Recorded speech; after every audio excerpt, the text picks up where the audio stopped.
ওনাকে নোবেল কে দিয়েছে এই ব্যাপারে আমি প্রশ্ন করতে চাই। আমি ওনার মরণোত্তর ফাঁসিও চাইবো ইনশাআল্লাহ। আমরা মনে করেন না যে আমরা ছেড়ে দিব। আমি এনসিপির ওখানে যাব, আমরা কোনো রাজনৈতিক কারণে যাব না, আমরা ভোটের জন্য যাব না, আমরা আমাদের অবদানের জন্য যাব। পদত্যাগ করলেও আমাদের কিছু না, না করলেও কিছু না, কেননা উনি এমন একটা উপদেশটা আমাদের হয়েছে যে উনাকে যদি আমরা উপদেশ দেই তাহলে আমাদের ইজ্জতের ব্যাপার, বুঝছেন। উনি দেখেন 10 মাসে কি করছে, ওনার কয়টা মামলা খালাস নিচ্ছে। ওনার 7টি মামলা ছিল, 666 কোটি টাকা শ্রমিকের অর্থ আত্মসাৎ একটা মামলা। এই মামলাটা উনি সুন্দরভাবে খালাস নিছেন, ওনার সব খালাস। এখন উনি অবসর নেবেন, উপদেষ্টা পদত্যাগ করে আল্লাহর হস্তে যাবো গা কই, ফ্রান্সের রাজধানী প্যারিসে। উনি কি 10 মাস নিজের টেয়া ব্যয় করে খাইছে? এই 10 মাস যদি উনি এই উপদেষ্টা না হয়তো উনি কি ব্যয় করে খাইতো না? উনি একজন শিল্পপতি, রাষ্ট্রীয় কোনো সুবিধা ছাড়ছে?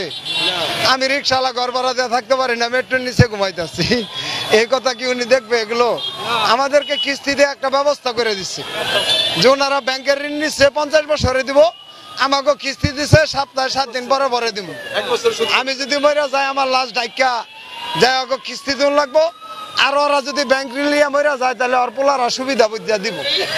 এই যে সিস্টেম তৈরি করার পরে উনি গোটা বিশ্বের শান্তি আইনে আমাদের যে অশান্তিতে ফেলছে, এই অশান্তির কথাকে আপনারা দেশবাসীর কাছে তুলে ধরবেন। ওনাকে নোবেল কে দিয়েছে এই ব্যাপারে আমি প্রশ্ন করতে চাই। দেশের মানুষের অবস্থান না বুঝে একজনকে স্টার বানানো, এ ধরনের নোবেল দিয়ে একটি জাতিকে বিতর্কিত করা হয়েছে।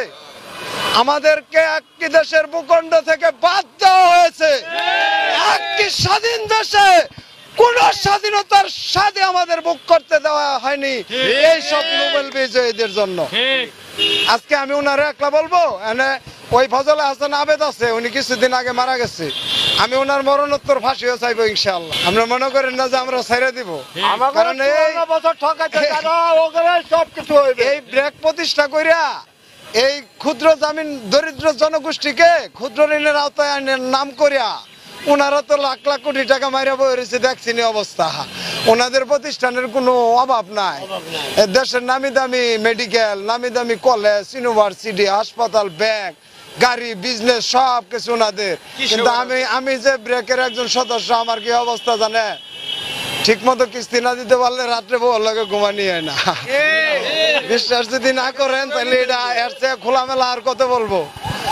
প্রিয় দেশবাসী, আমাদের এই কথা এভাবে ধারাবাহিক চলতে থাকবে। আমাদের সাংবাদিক ভাইদের জন্য একটু দোয়া করবেন, ওনারা যেন আমাদের কথাগুলো আপনাদের সামনে তুলে ধরতে পারে। সবাই আমাদের কথাগুলোকে